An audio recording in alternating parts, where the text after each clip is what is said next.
Kaya sinasabi ko sa inyo, huwag kayong mag-alala tungkol sa inyong buhay.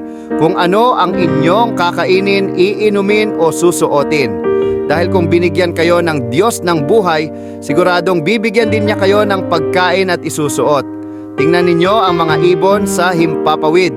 Hindi sila nagtatanim o nag-aani o nag-iipon ng pagkain sa bodega, ngunit pinapakain sila ng inyong amang nasa langit. Hindi ba't mas mahalaga kayo kaysa sa mga ibon? Sino sa inyo ang makakapagpahaba ng kanyang buhay ng kahit isang saglit sa pamamagitan ng pag-aalala? At bakit kayo nag-aalala tungkol sa pananamit?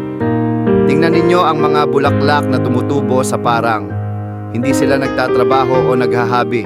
Ngunit sasabihin ko sa inyo, kahit si Solomon ay hindi nakapagsuot ng damit na kasing ganda ng mga bulaklak na ito sa kabila ng kanyang karangyaan.